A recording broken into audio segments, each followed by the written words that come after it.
Bayangkan kalau kamu dikubur hidup-hidup hanya karena rekanmu ingin hartamu. Tapi di detik terakhir, kamu diselamatkan oleh orang yang bahkan tidak kamu kenal. Hanya dengan satu jarum. Siapa sebenarnya pemuda desa itu?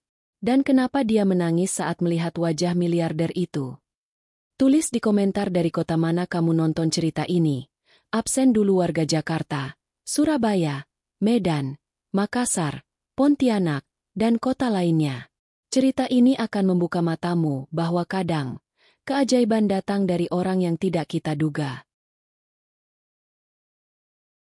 Tanah merah itu masih basah. Bekas hujan kemarin belum sempat mengering.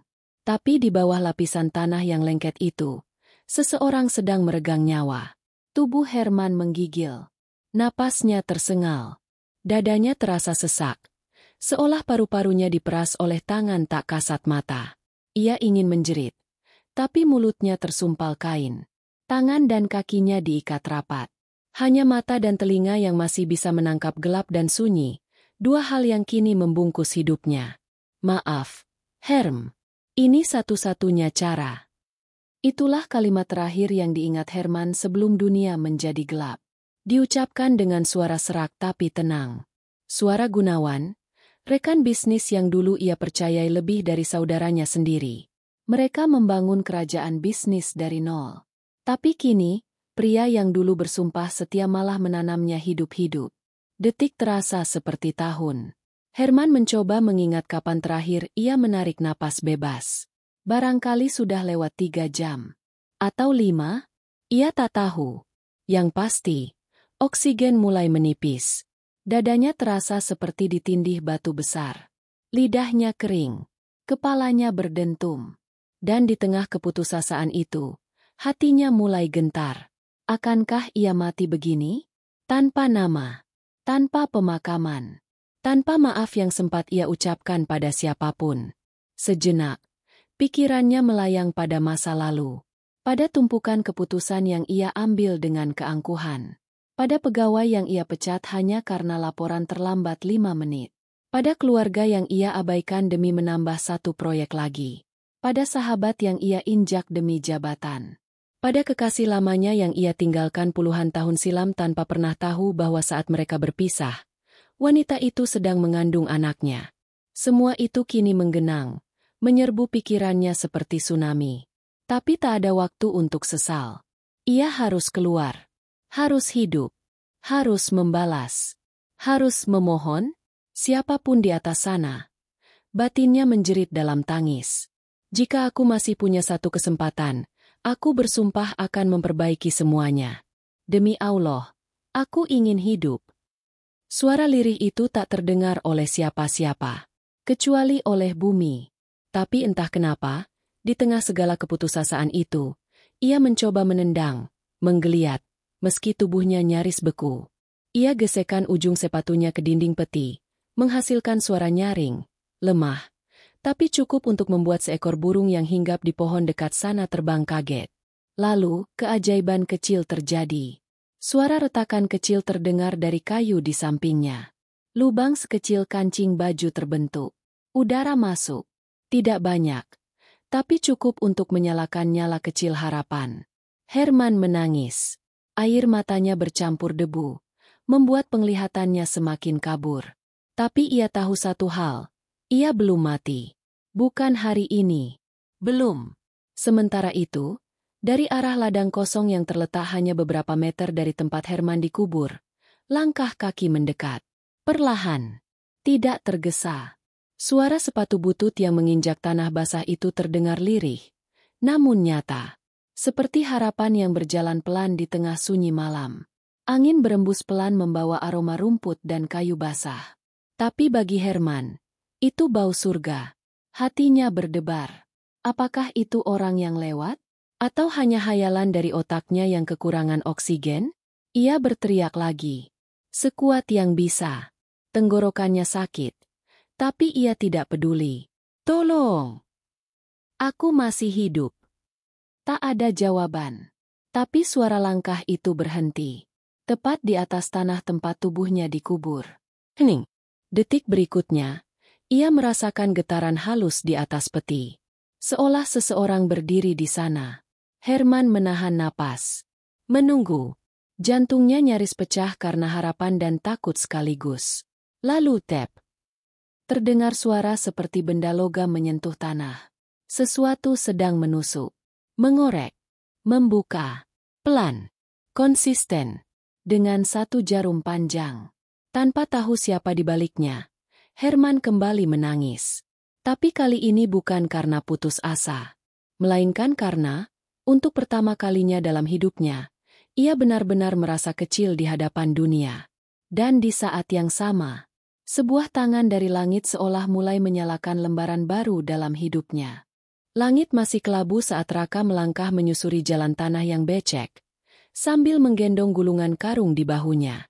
Hanya suara jangkrik dan dedaunan yang bersentuhan lembut dengan angin yang menemani. Seperti biasa, ia berjalan sendirian, membawa harapan kecil di pundak, berharap bisa mengumpulkan rumput segar untuk kambing satu-satunya yang menjadi sumber nafkah bagi ia dan ibunya. Tapi pagi itu berbeda. Ada yang aneh di udara. Hatinya terasa gelisah, tanpa tahu apa sebabnya. Langkahnya terhenti ketika kakinya menginjak sesuatu yang empuk, meski tanah di sekitarnya keras.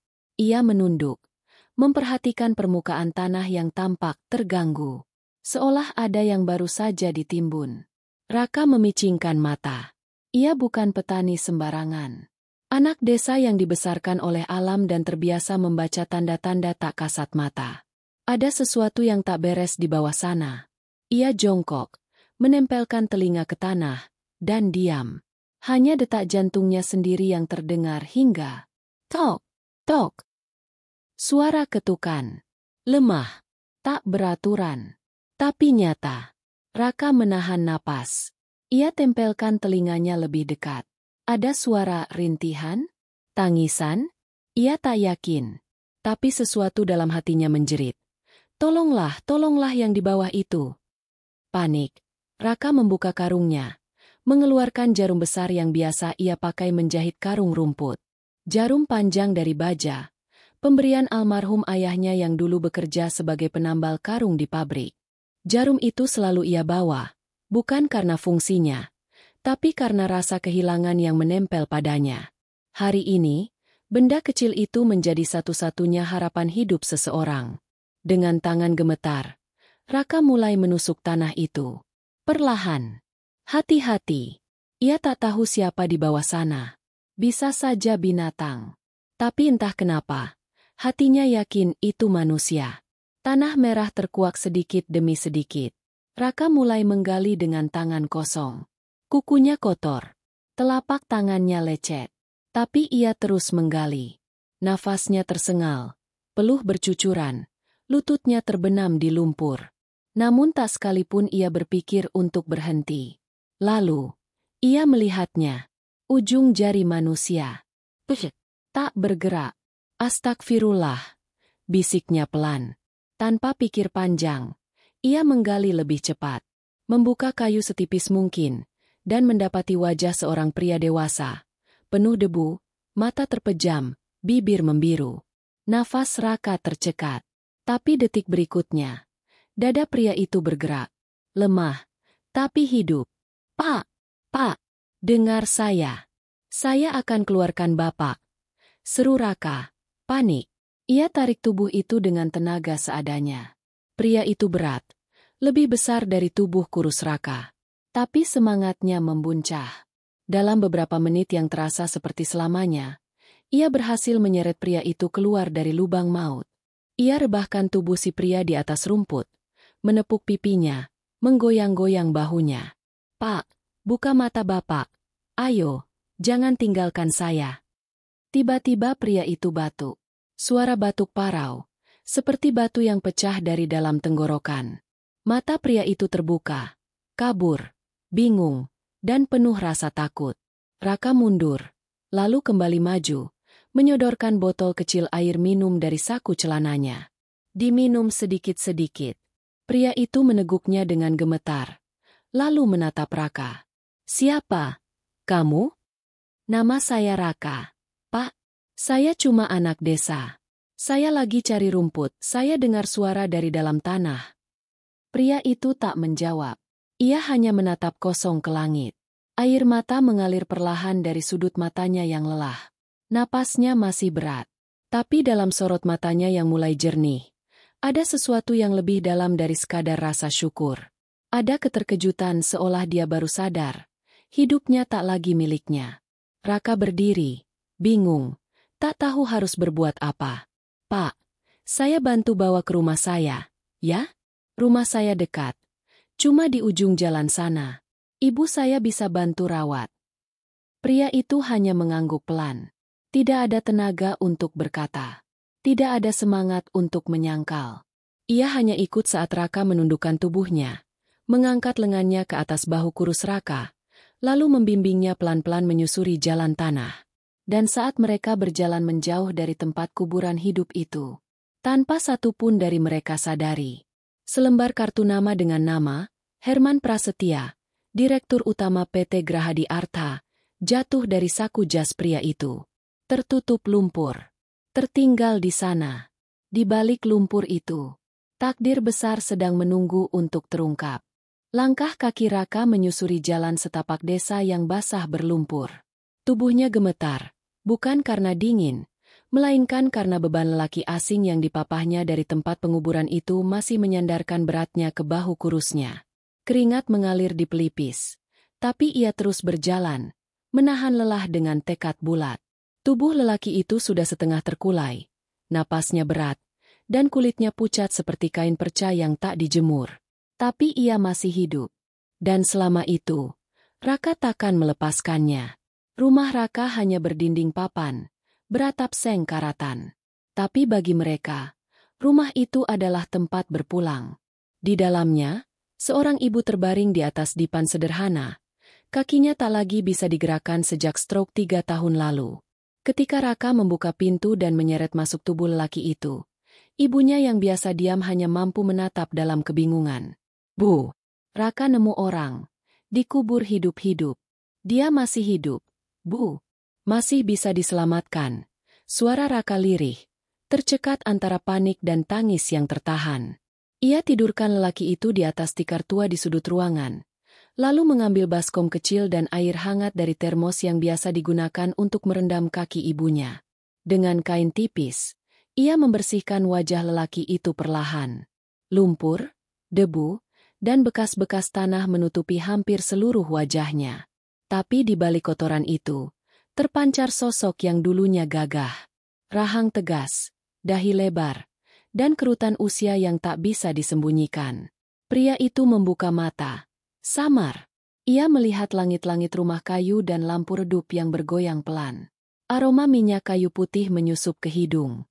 Perlahan ia berusaha duduk, tapi kepalanya terlalu berat.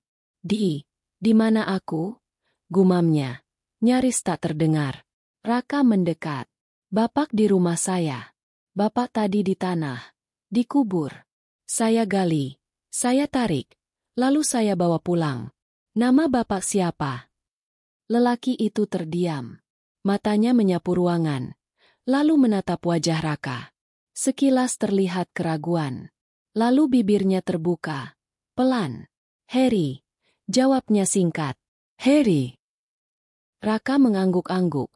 Walau batinnya tahu, itu bukan nama sebenarnya. Tapi ia tak bertanya lebih jauh. Yang penting, lelaki itu hidup. Sejak saat itu, selama 3 hari penuh, Raka merawatnya tanpa tidur cukup. Ia membuatkan bubur dari beras sisa, mencampurnya dengan sedikit garam dan daun kelor dari halaman belakang. Ia bantu Harry berdiri, membersihkan luka-luka kecil di tangannya, bahkan mengganti bajunya yang basah kuyup dengan baju almarhum ayahnya. Yang mengejutkan, Harry tak sekalipun menanyakan bayaran, tak pula menolak bantuan. Ia hanya diam, menatap keluar jendela.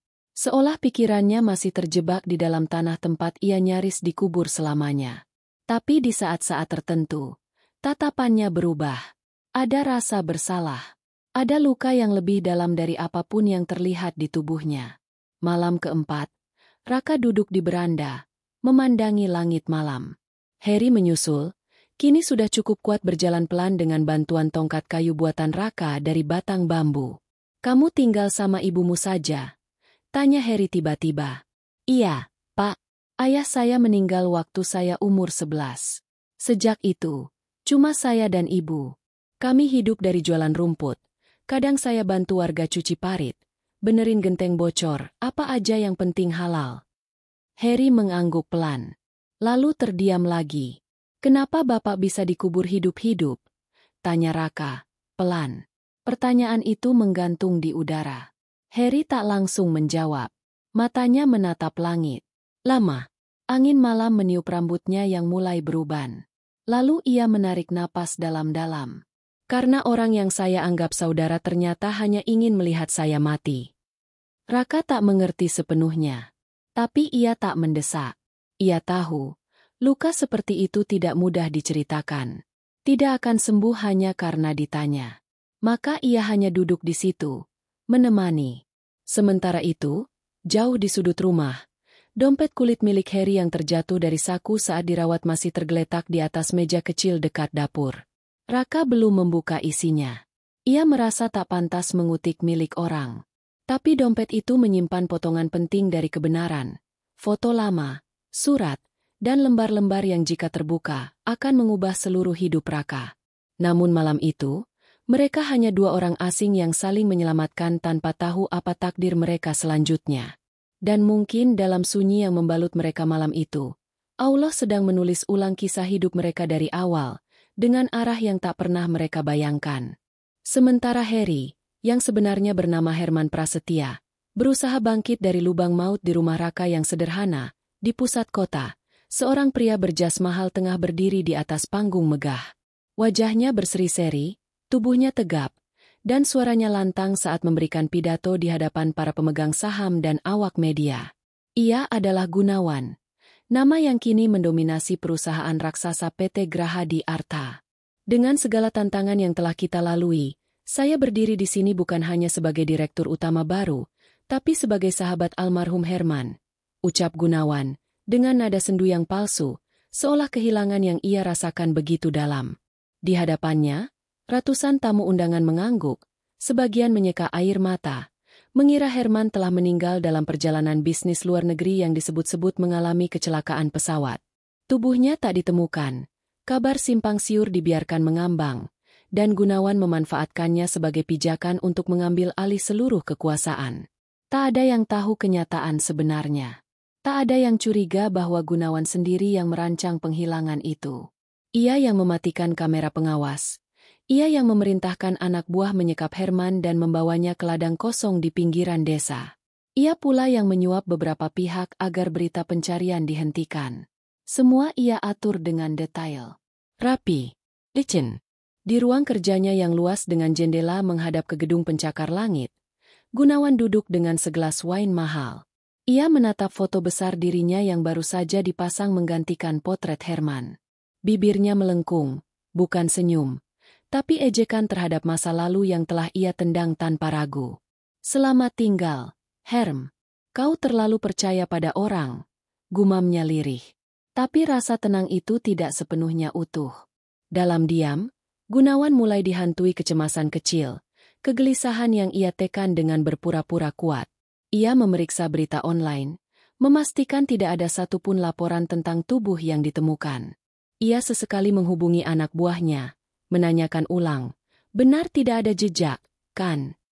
Namun jawaban selalu sama, tanahnya sudah diratakan. Tak ada yang tahu, Pak. Tapi Gunawan tahu satu hal, Herman bukan pria lemah.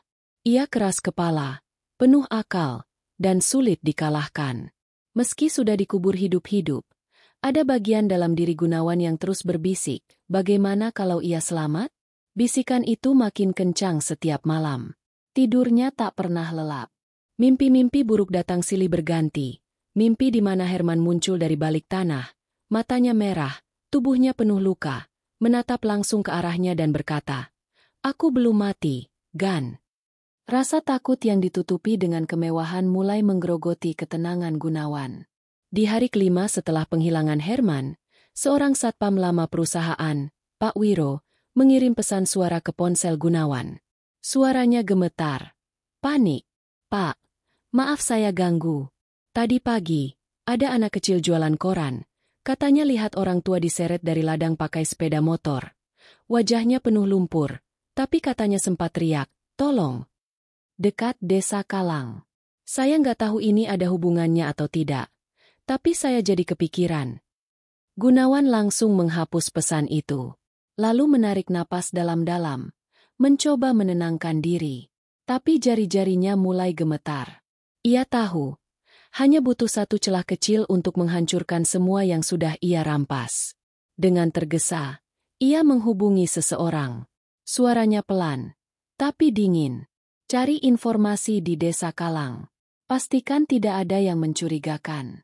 Dan kalau kau lihat seseorang bernama Herman, pastikan kali ini dia tidak bangun lagi. Gunawan menyadari satu hal. Selama Herman belum ditemukan dalam keadaan benar-benar mati, maka posisinya tetap terancam. Dan di sisi lain kehidupan, jauh dari kemewahan dan manipulasi itu, Herman, atau Harry, sedang duduk di tikar lusuh rumah Raka, memandangi ibunya yang sedang tidur.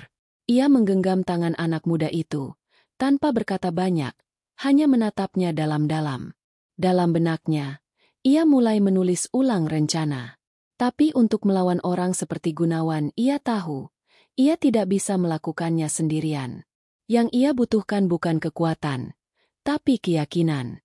Dan mungkin, dari rumah kayu yang nyaris roboh ini, kekuatan sejati itu baru saja ia temukan dalam sosok pemuda yang telah menariknya dari liang kematian, dengan satu jarum. Hari berganti dengan perlahan. Namun rasa asing dalam diri Herman tak kunjung sirna. Ia duduk bersila di teras rumah Raka, memandangi matahari yang menyembul dari balik pepohonan kelapa. Aroma pagi itu tak pernah ia hirup selama bertahun-tahun. Terlalu lama ia terjebak dalam dunia kaca gedung tinggi dan rapat-rapat membosankan. Kini, dengan celana kain pinjaman dan kaos lusuh, ia duduk di tanah, seperti rakyat biasa. Tapi anehnya, ia tidak merasa kehilangan, ia justru merasa pulang. Setiap pagi, Raka bangun sebelum ayam berkokok, menyeduh air panas untuk ibunya, lalu berjalan kaki ke ladang atau mengangkat barang pesanan dari pasar. Ia tak pernah mengeluh, bahkan saat sepatunya bolong dan perutnya belum terisi. Herman memperhatikan semua itu dalam diam. Tak sekalipun Raka bertanya siapa dia sebenarnya. Tak juga memaksa untuk tahu apa yang terjadi. Ia hanya merawat, membantu, menyediakan tempat tidur dan makanan seadanya. Di malam hari, Herman menyelimuti dirinya dengan sarung dan tidur berdampingan dengan tikar yang juga dipakai Raka. Dan di waktu-waktu seperti itu, pikirannya dipenuhi penyesalan yang tak bisa dihentikan. Ia ingat saat dirinya dulu menolak laporan keuangan hanya karena fontnya tak sesuai selera.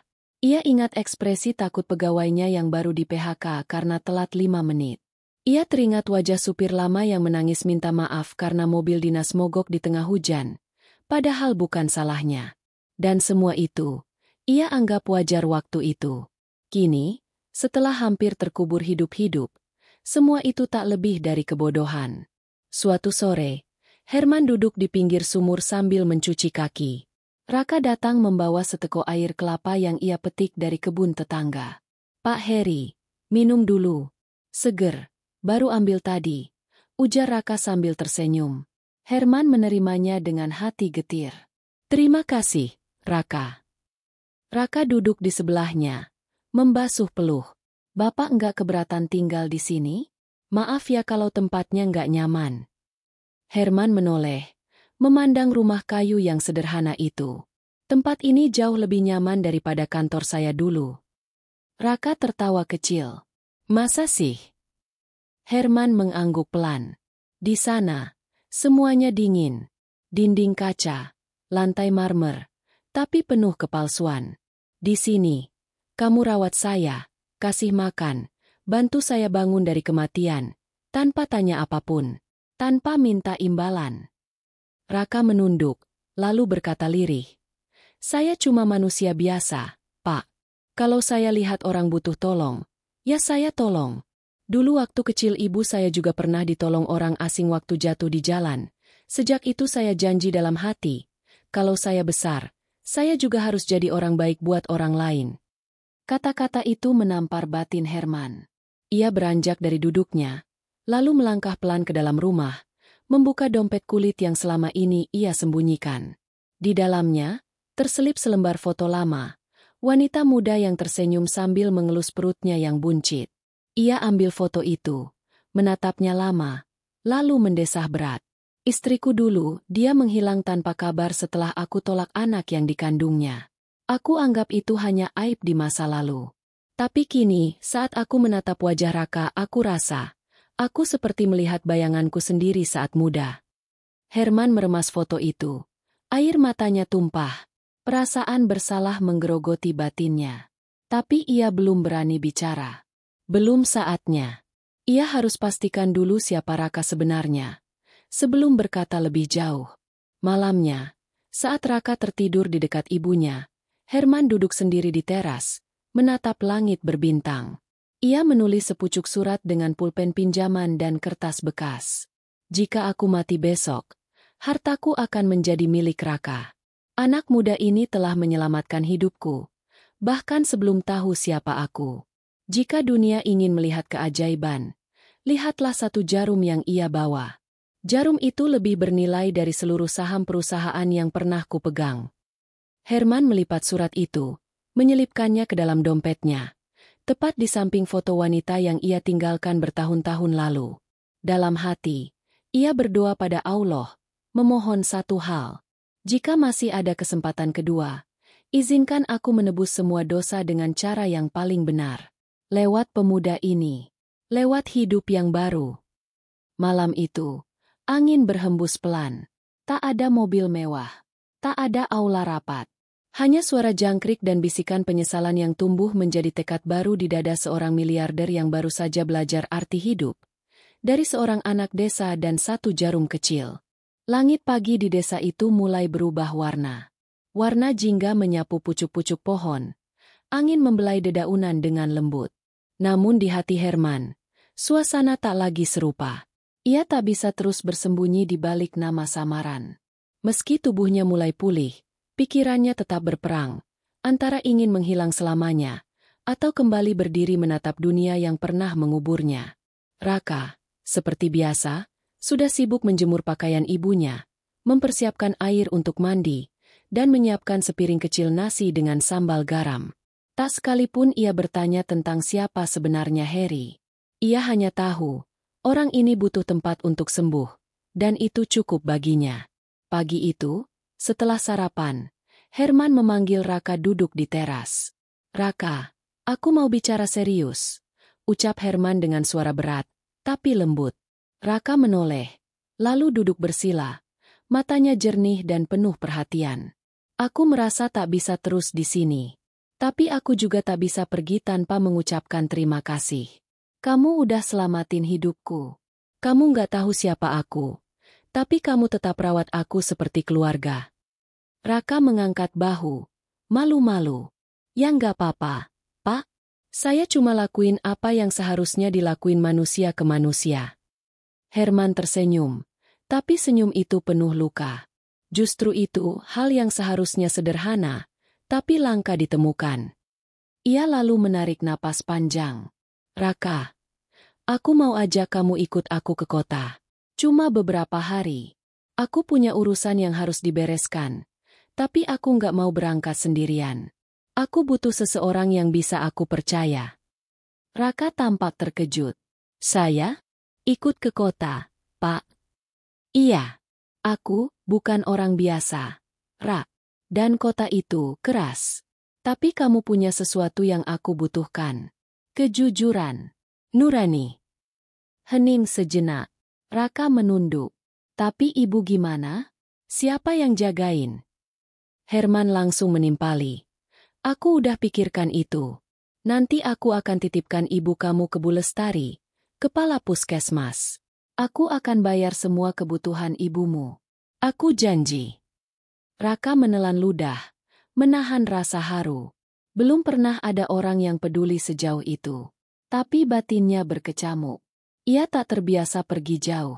Tak pernah naik mobil besar, apalagi menginap di kota besar. Tapi sorot mata Heri, yang begitu tulus, sekaligus menyimpan sesuatu yang belum terucap, membuatnya akhirnya mengangguk. Kalau memang Bapak butuh saya ikut. Herman menghela napas lega. Di dalam hati, ia bersyukur, karena langkah pertama untuk kembali ke dunia lamanya tak harus ia tempuh sendirian. 2 hari kemudian, sebuah mobil hitam tua, pinjaman dari sopir desa yang masih setia pada Herman tanpa tahu bahwa ia masih hidup, datang menjemput. Raka berdiri canggung di sampingnya, mengenakan baju terbaiknya, kemeja putih sederhana dan celana hitam yang sudah dipermak. Ia membawa tas kecil berisi 1 setel pakaian ganti dan botol bekas berisi minyak kayu putih. Sementara itu, Herman telah berpakaian lebih rapi, meski tetap jauh dari tampilan seorang miliarder.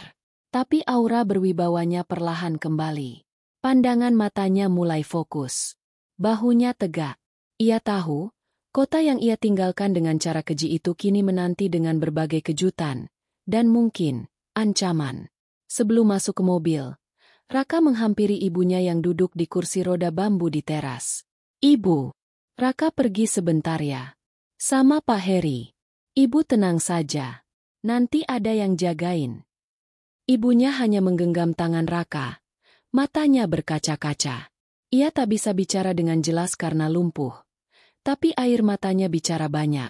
Ia bangga, tapi juga takut.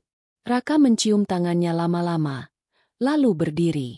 Mobil perlahan melaju, meninggalkan jalan tanah berliku, melewati sawah, jembatan bambu, hingga masuk ke jalan aspal besar menuju kota. Sepanjang perjalanan, Herman terdiam.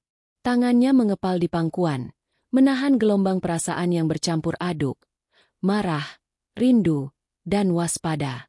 Raka menatap jendela, melihat bangunan-bangunan besar yang kian tinggi. Ia merasa seperti memasuki dunia asing yang selama ini hanya ia lihat di televisi warung. "Pak Heri, apa Bapak yakin Bapak siap balik ke dunia Bapak yang dulu?" tanyanya pelan. Herman menoleh. Sorot matanya tajam, tapi tidak keras. "Aku belum tahu, Ra. Tapi yang aku tahu, kalau aku tetap diam, orang-orang seperti Gunawan akan terus berkuasa. Dan kalau aku memang masih diberi hidup oleh Allah, mungkin ini jalannya." Raka menatap pria itu lama-lama. Untuk pertama kalinya, ia sadar bahwa orang yang ia tolong bukanlah lelaki sembarangan. Dan tanpa ia sadari, ia sedang duduk di samping seseorang yang akan mengubah nasib banyak orang, termasuk dirinya sendiri. Mobil terus melaju, menuju medan yang tak terduga, menuju kenyataan yang tak lagi bisa disembunyikan. Gedung Grahadi Arta berdiri megah di tengah kota. Dindingnya menjulang seperti menantang langit, dipenuhi kaca hitam berkilau yang memantulkan wajah kota metropolitan. Di lantai tertingginya, ruang rapat utama sudah dipersiapkan. Hari itu, semua pemegang saham, direktur, dan dewan pengawas hadir. Agenda hari ini, konsolidasi penuh atas kepemimpinan Gunawan sebagai direktur utama yang menggantikan mendiang Herman Prasetya. Pintu lift terbuka. Gunawan melangkah dengan penuh keyakinan. Setelan jasnya mahal, langkahnya tegap, dan senyumnya menyeringai. Ia menyapa satu persatu petinggi perusahaan dengan hangat, pura-pura penuh empati, seolah ia masih berkabung. "Semoga kita bisa terus membawa Grahadi Arta ke masa depan yang lebih cerah, demi mengenang jasa almarhum," ujarnya, diiringi anggukan semu dan tepuk tangan sopan. Sementara itu, di lantai dasar, seorang pria dengan masker hitam dan topi lusuh berjalan tenang melewati lobi. Di sampingnya, seorang pemuda berkemeja putih menunduk canggung, menggenggam map lusuh di tangannya.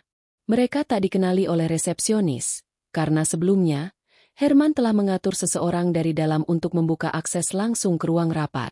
Orang itu adalah satu dari sedikit orang yang masih setia padanya, dan telah menyembunyikan keberadaannya selama proses pemulihan. Herman dan Raka naik ke lantai 30 tanpa sepatah kata. Tapi suasana di dalam lift seperti mendidih. Dada Herman bergetar. Tangannya mengepal. Ini bukan sekadar soal perusahaan. Ini tentang harga diri, tentang keadilan, tentang hidup yang coba dirampas darinya. Pintu lift terbuka. Seketika semua mata tertuju pada mereka. Wajah-wajah yang tadinya tenang kini berubah tegang. Beberapa berdiri refleks. Gunawan yang sedang berbicara di depan layar proyektor Terpaku. Matanya membelalak. Tubuhnya kaku. Sejenak, seluruh ruangan senyap. Hanya bunyi mesin AC yang terdengar. Herman membuka topinya, melepaskan masker, dan menatap Gunawan tepat di mata. "Maaf kalau saya datang tanpa undangan," katanya pelan, tapi tajam. "Tapi saya rasa sebagai pemilik utama saham dan pendiri perusahaan ini, saya masih punya hak untuk bicara." Gunawan terdiam.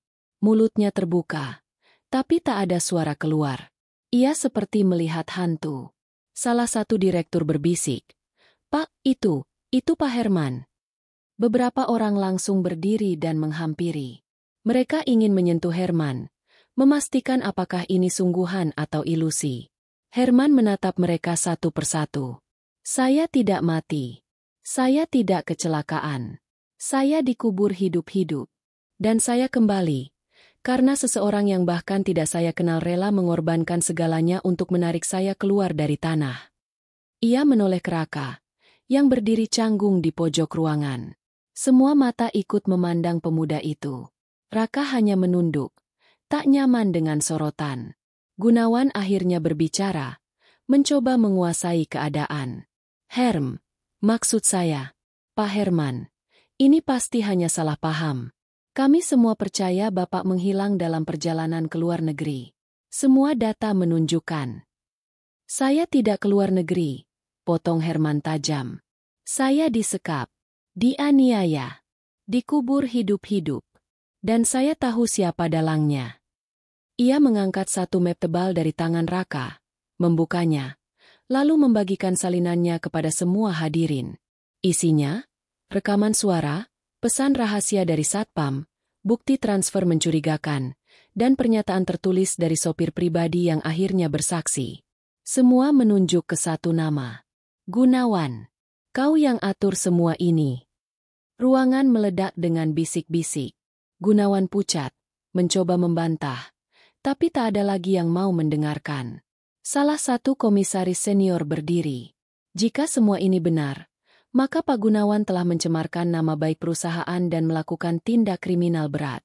Kami akan langsung rapat tertutup setelah ini." Namun Herman mengangkat tangan. "Tidak perlu menunggu. Saya hanya minta satu hal. Saya mundur dari jabatan direktur utama. Tapi saya ingin semua saham saya wariskan kepada orang yang menyelamatkan hidup saya.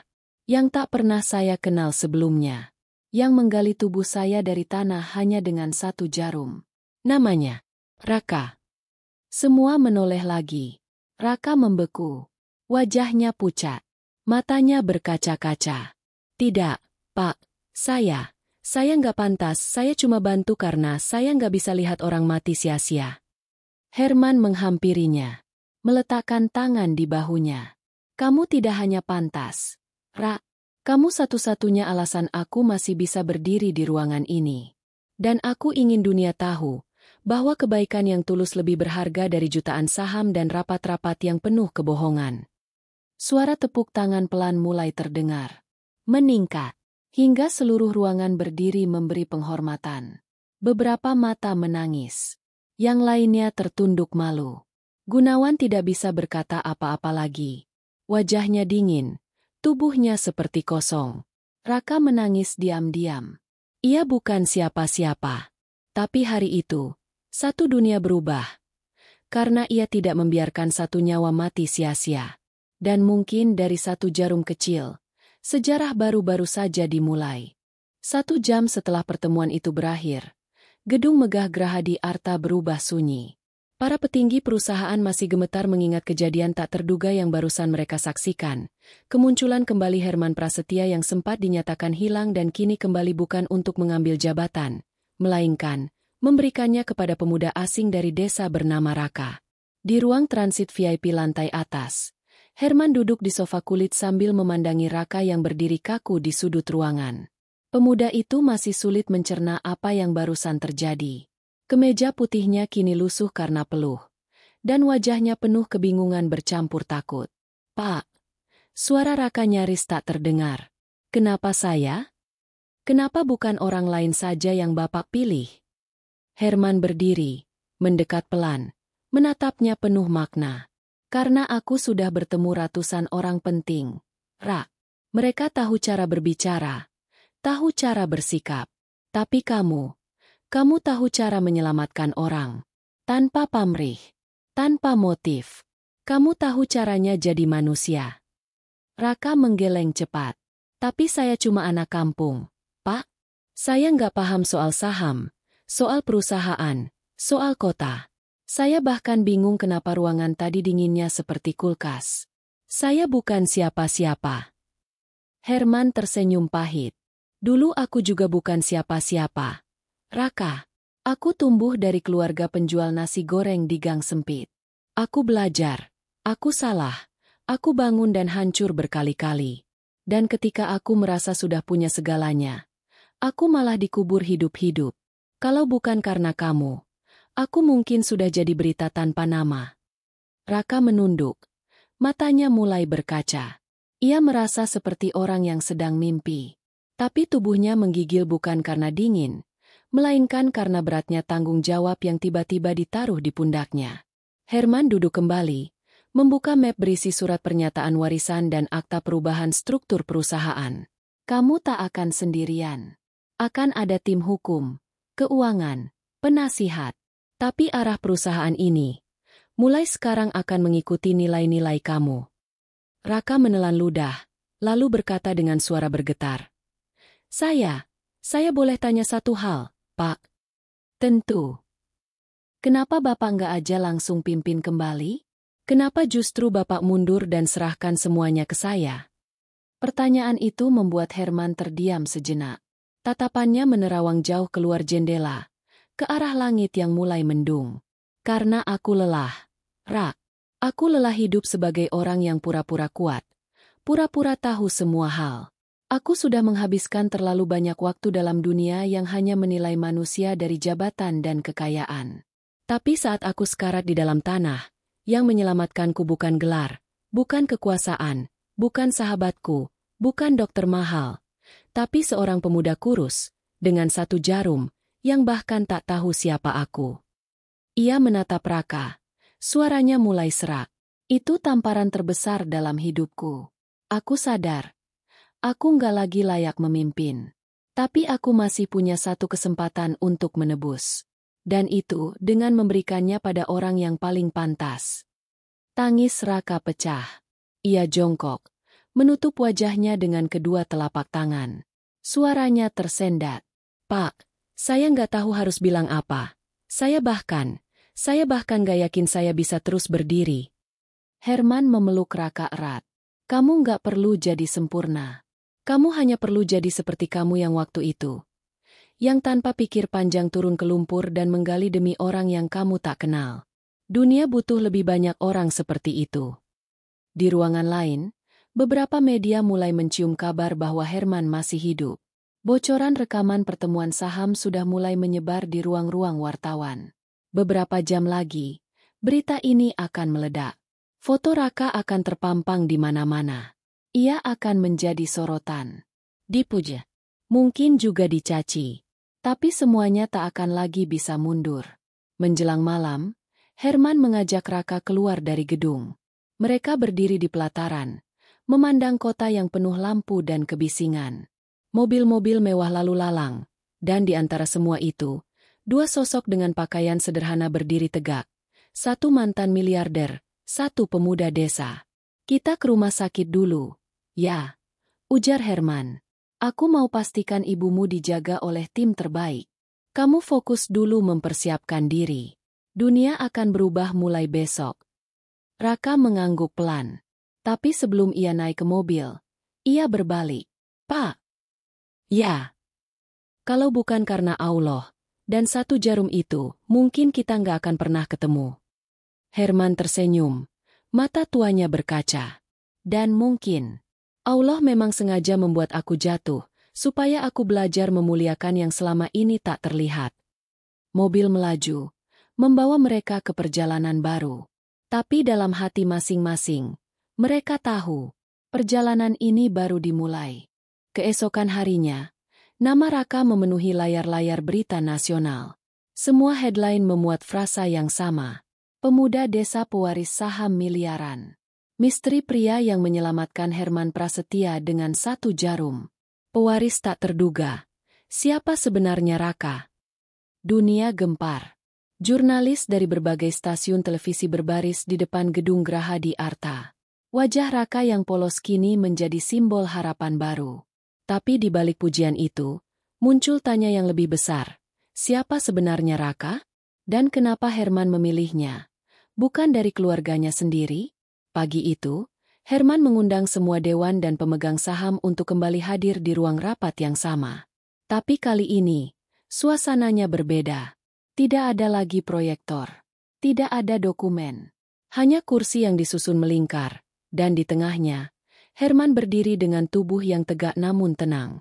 Di sebelahnya, Raka tampak canggung, mengenakan kemeja yang disiapkan oleh tim humas. Terima kasih sudah datang kembali. Suara Herman membuka pertemuan. Saya tahu semua dari kalian masih bingung. Tapi hari ini, saya akan jawab pertanyaan terbesar. Kenapa Raka? Ruangan sunyi. Semua fokus padanya. Herman menarik napas panjang, lalu mengeluarkan dompet kulit usang dari sakunya. Ia keluarkan selembar foto yang sudah mulai pudar. Foto seorang wanita muda, mengenakan kerudung, berdiri di depan kios kecil sambil memegang perutnya yang sedang hamil. Ini, foto satu-satunya yang masih saya simpan dari masa lalu saya yang kelam. Dulu, saya mencintai seorang wanita sederhana. Tapi saya meninggalkannya, karena saya anggap dia penghambat karir saya. Saat dia bilang sedang mengandung anak saya malah memilih proyek luar negeri. Semua yang mendengarnya mulai saling pandang. Saya bahkan tak pernah menengok lagi. Saya pikir itu hanyalah bagian hidup yang bisa saya buang. Tapi Allah tidak pernah lupa. Ternyata, wanita itu benar-benar mengandung anak saya, dan anak itu tumbuh menjadi pemuda yang menyelamatkan hidup saya, tanpa tahu siapa saya. Herman memandang Raka. Matanya berkaca. Saya sudah melakukan tes DNA secara diam-diam. Dan hasilnya, Raka adalah anak kandung saya. Suasana ruangan pecah. Beberapa langsung berdiri. Ada yang menutup mulut. Ada yang memandang Raka seperti baru pertama kali melihatnya. Raka sendiri terdiam. Wajahnya membeku. Ia menatap Herman, bingung dan terguncang. Nafasnya memburu. Tangannya gemetar. Pak, maksudnya, saya, anak Bapak. Herman mendekat, menggenggam tangan Raka. Iya, Rak, kamu darah dagingku. Dulu aku terlalu angkuh untuk menerima kenyataan. Tapi kamu bahkan menyelamatkanku saat kamu tak tahu bahwa darah kita sama. Air mata Raka tak bisa ditahan. Ia menunduk, membasahi lantai dengan isak yang ditahannya selama ini. Semua luka hidupnya, ditinggal ayah sejak kecil, hidup dengan ibu sakit, bekerja tanpa mengeluh. Semuanya seperti menemukan jawabannya dalam satu momen itu.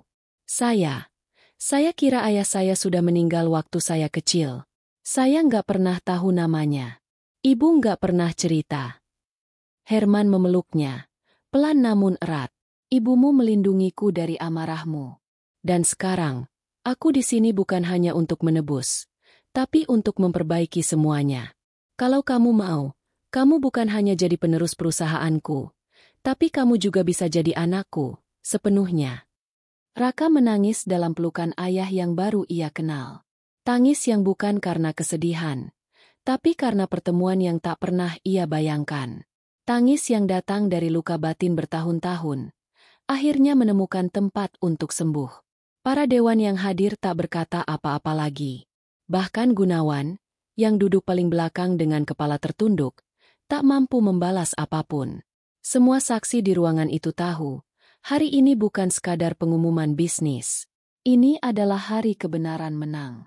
Beberapa jam kemudian, di luar gedung, wartawan sudah menunggu. Tapi Herman tak mengizinkan Raka tampil. Ia melindunginya dari sorotan berlebihan. Di ruang privat, Herman menyusun sebuah konferensi pers terbatas. Ia berdiri di depan kamera, mengenakan setelan sederhana, lalu berbicara. Hari ini saya menyampaikan kepada publik bahwa seluruh saham dan kendali saya di Grahadi Arta akan saya limpahkan secara resmi kepada Raka, putra kandung saya. Dia akan memimpin dengan nilai yang lebih tinggi dari uang, yaitu kemanusiaan. Dan kepada seluruh rakyat Indonesia, saya mohon, beri dia waktu. Biarkan ia tumbuh dengan jujur, seperti saat pertama kali ia menyelamatkan saya, tanpa tahu siapa saya. Kamera merekam, dan rakyat menyaksikan. Tapi bagi Herman dan Raka, kamera itu hanya saksi kecil dari perubahan besar yang telah terjadi di dalam hati mereka berdua. Bukan jabatan yang menyatukan mereka. Bukan uang yang mempertemukan mereka. Tapi satu jarum kecil, dan kasih yang selama ini terkubur, kini muncul ke permukaan sebagai cinta yang tak lagi bisa disangkal. Senja turun perlahan di langit kota. Cahaya keemasan menyelimuti bangunan-bangunan tinggi yang berdiri angkuh, seolah tak tahu bahwa hari itu telah terjadi sesuatu yang tak bisa dibeli oleh kekuasaan atau uang. Pertemuan antara ayah dan anak yang terpisah oleh waktu, ego, dan takdir yang pelik. Di dalam kamar rumah sakit elit tempat Ibunda Raka dirawat, keheningan terasa berbeda. Raka duduk di samping ranjang, menggenggam tangan ibunya yang kini tampak lebih tenang.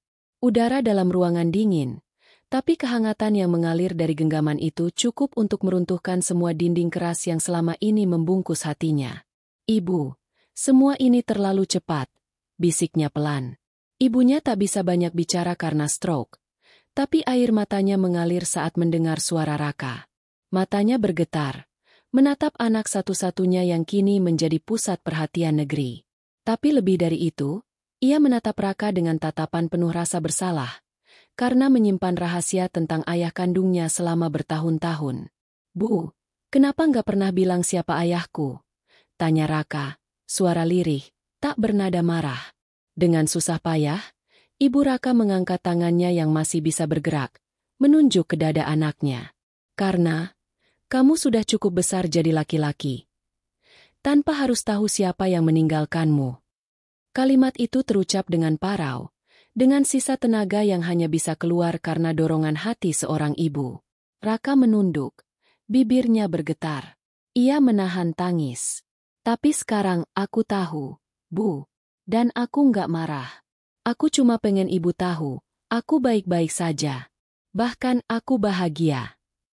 Dari pintu ruangan, Herman berdiri mematung. Ia mendengar semuanya. Wajahnya menegang, tapi bukan karena amarah, melainkan karena sesak yang tak bisa ia bendung lagi. Ia melangkah masuk pelan, lalu berdiri di sisi ranjang, di hadapan wanita yang dulu pernah ia tinggalkan dalam keadaan hamil dan tak pernah ia temui lagi. Wanita itu menatapnya. Pandangan mereka bertemu. Tidak ada kata yang cukup kuat untuk menjelaskan apa yang ada di antara mereka. Hanya sejarah yang terlalu rumit, dan rasa bersalah yang telah menjelma menjadi kesunyian bertahun-tahun. "Saya minta maaf." Suara Herman nyaris berbisik. "Saya pengecut. Saya bodoh. Dan saya baru sadar. Allah menampar saya dengan cara paling keras. Dikubur hidup-hidup agar saya belajar menghargai hidup." Wanita itu tak menjawab, tapi air matanya adalah jawaban. Ia menangis dalam diam, dan tangannya terangkat, menggenggam tangan Herman. Tak lama, ia menunjuk Raka, lalu menatap Herman seolah berkata, "Jagalah anak ini. Jangan pernah lagi kau tinggalkan seperti dulu." Herman mengangguk dalam diam. Dunia telah memberinya kesempatan kedua, dan ia berjanji tak akan menyia-nyiakannya. 2 hari kemudian, di balai komunitas kecil di desa tempat Raka dibesarkan, Herman berdiri di atas panggung sederhana. Tidak ada lampu sorot, tidak ada kamera televisi. Hanya warga desa, para petani, anak-anak sekolah, dan orang-orang yang dulu menyangka Raka hanyalah pemuda biasa penjual rumput.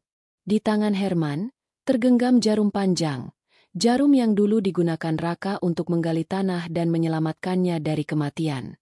Teman-teman, ini bukan sekadar logam. Ini adalah simbol nyawa. Karena dengan jarum ini, seseorang menarik saya keluar dari kematian. Saya, yang selama ini dikenal sebagai bos besar, miliarder, direktur, ternyata justru diselamatkan oleh pemuda kampung ini. Ia menoleh pada Raka, yang berdiri dengan mata merah, mengenakan baju koko putih bersih yang dipinjami oleh Pak RT desa. Saya ingin kalian semua tahu bahwa nilai manusia tidak ditentukan oleh tempat ia lahir, bukan pula oleh baju apa yang ia pakai, tapi oleh apa yang ia lakukan saat melihat seseorang dalam bahaya. Tepuk tangan meledak. Tapi Raka hanya tersenyum kecil. Baginya, semua ini bukan tentang penghargaan, tapi tentang memeluk kenyataan hidupnya sendiri, dan berdamai dengan masa lalu yang selama ini menggantung. Setelah acara selesai, Herman menghampiri Raka yang duduk di samping gerobak bekas yang dulu ia gunakan untuk mengangkut rumput. "Aku punya satu permintaan lagi," ucap Herman. "Apa itu, Pak?" Herman menunduk, lalu mengeluarkan kotak kecil dari sakunya. Di dalamnya, bukan kalung emas atau cincin mahal, tapi jarum baja yang dulu disimpan Raka. Sudah dibersihkan, dilapisi pelindung kaca kecil, dan diberi ukiran, "Penyambung takdir." "Ini milikmu, tapi aku ingin kamu simpan ini. Bukan karena kamu pernah menyelamatkan hidupku, tapi supaya kamu selalu ingat, satu tindakan kecil bisa mengubah segalanya." Raka menerimanya. Tangan gemetar. Matanya berkaca. Hatinya sesak oleh rasa syukur yang tak bisa dijelaskan kata-kata. Malam pun tiba. Di rumah sederhana yang dulu mereka tinggali, Raka dan Herman duduk berdampingan, menatap langit yang penuh bintang. "Pak," ucap Raka pelan. "Ya. Kalau nanti saya gagal, kalau saya kecewa, kalau saya jatuh." Herman menepuk pundaknya. "Jatuh bukan akhir, Ra. Tapi kalau kamu pernah mengangkat tubuh orang dari dalam tanah, aku yakin kamu bisa mengangkat dirimu sendiri dari apapun." Dan malam itu, dalam keheningan desa, di bawah langit Indonesia yang hangat, seorang ayah dan anak yang pernah terpisah oleh waktu, kini bersatu karena satu hal kecil yang tak akan pernah mereka lupakan. Satu jarum. Satu tindakan. Satu takdir yang tak bisa dipisahkan.